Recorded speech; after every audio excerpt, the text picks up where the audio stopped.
Have you ever heard the sound of forgetting? It doesn't make noise. He just consumes, slowly. Imagine an entire legion, sent as a shield, but treated as a burden, hidden from history not by mistake, but by choice. Now visualize this, a frozen forest where silence weighs more than snow. A torn Roman standard caught between branches, fluttering like the last breath of a betrayed promise. The camera zooms in. A broken voice whispers, "They fought, they bled, and Rome." He turned his back. This is not a story of glory. It is abandonment. It is silent cowardice. During the brutal expansion of the empire, Rome faced rebellions in the north between Celts and Germans. To contain the chaos, a mission was hastily created. What they said was a strategy. It was, in fact, a sentence in disguise. The chosen legion was sent as if it were just another troop. But the signs were all there, from the beginning. Few supplies, incomplete maps, vague orders, no high-ranking commander to lead, just average nervous officers who avoided looking into the soldiers' eyes.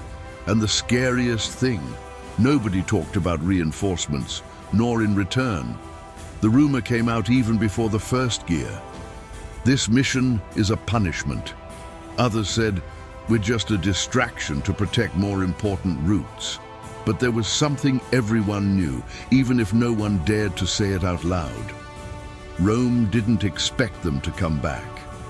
They marched north, to a land where the cold cuts like steel and time seems to freeze. Ancient forests swallowed them. The silence was absolute. No allied villages, no Roman sentinel, only the fog, the emptiness, and the fear. If this story is already holding you back, he does not let her die again in silence. Leave your like now. It's like raising a forgotten banner, and subscribe to the channel to continue this march with us, digging up the stories that Rome tried to erase. Every click of yours is not just engagement, it is a living memory. Because as long as someone remembers, no soldier will really be lost. The soldiers tried to cling to discipline. They marched with firm steps, repeated orders, simulated control, but in the looks exchanged, there was something that not even the most rigid training could hide: fear. Some have begun to mark trees with symbols. Others wore small amulets hidden under armor. It was a desperate way to maintain some sense of protection in the face of the unknown. Until the first disappearance came. An experienced scout climbed a hill for reconnaissance and never returned. No sound, no trace. The search was quick, almost symbolic.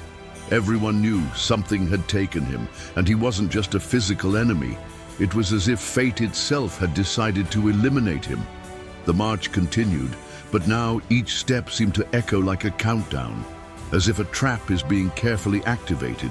It was not a mission, it was a paved path towards oblivion. It was on an afternoon when the sky seemed heavier than the earth itself. The trail narrowed between damp ravines and trees so close that they drowned out even his own thoughts. No birds, no wind, just the rhythmic sound of boots sinking into the mud.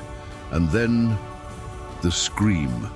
Fast, sharp, drowned by a rain of arrows that seemed to come out of the forest itself.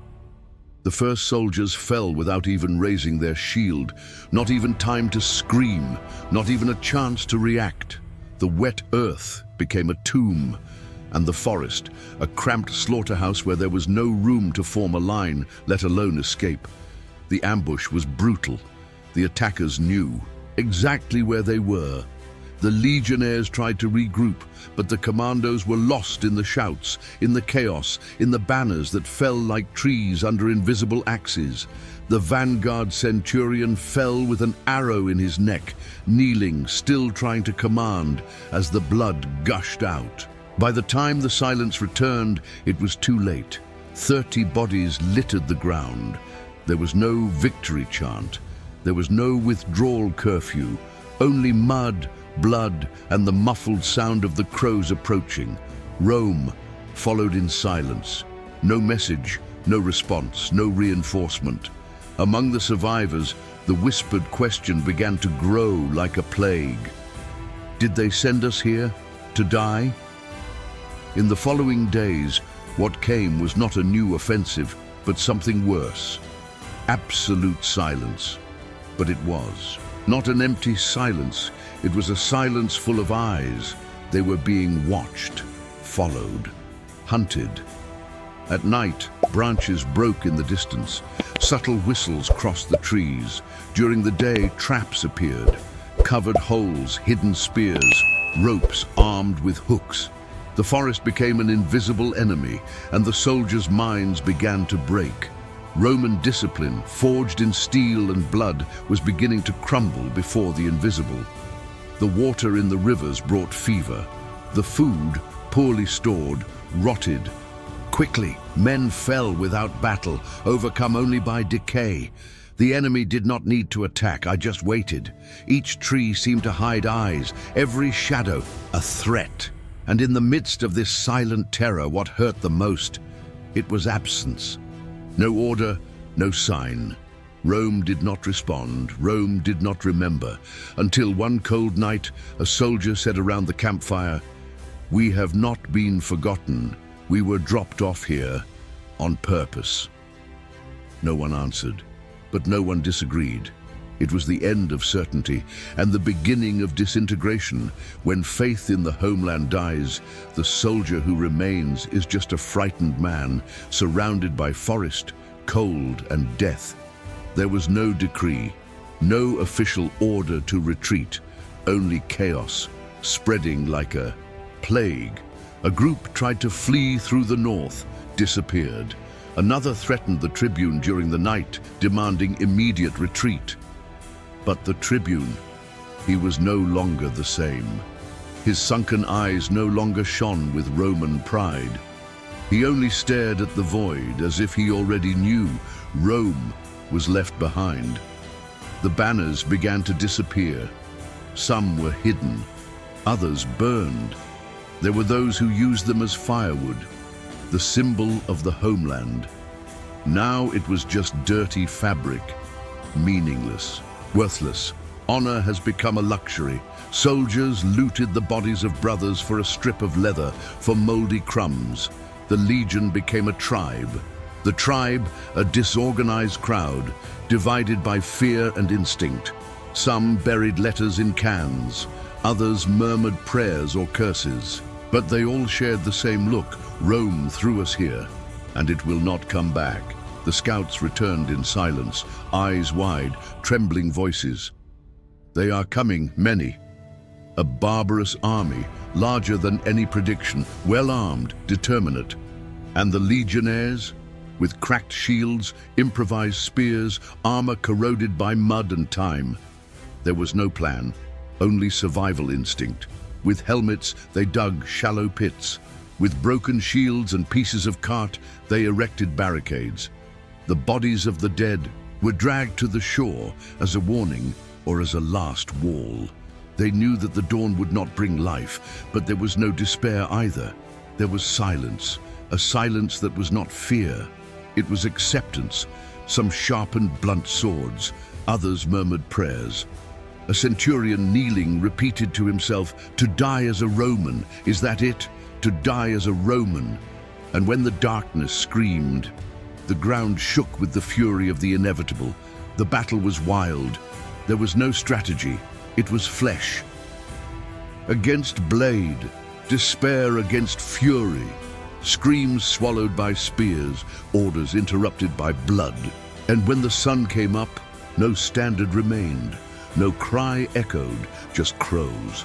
In Rome there was no report, no mention in the Senate, no letter to the families.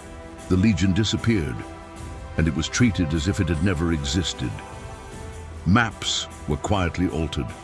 Reports of victorious campaigns were published, and the names of the officers involved disappeared from the records. Some modern historians believe that the emperor himself ordered silence to avoid scandal, to protect the myth of invincibility. Others say it was never a mission of victory. It was bait, strategic sacrifice, While this legion bled in the forests, another followed a safe route with support, glory, and honors. But the dead, these did not receive tombstones, nor songs, not even names. Their memory was murdered, not by the enemy, but for the homeland itself. Years later, already under other wars and other borders, a lone explorer crossed that same forest. He was looking for ruins, coins, traces of Rome. But he found something heavier than any relic, a half-buried mast covered with moss. And next to him, a torn Roman standard, a ring, a broken fibula, and a bronze plaque corroded by time. In it, in Latin, non deserimus, non fugiemus. We will not desert. We will not run away. There, under the mud and roots, lay the last proof that they existed, that they resisted, that they were left to die, but they died standing.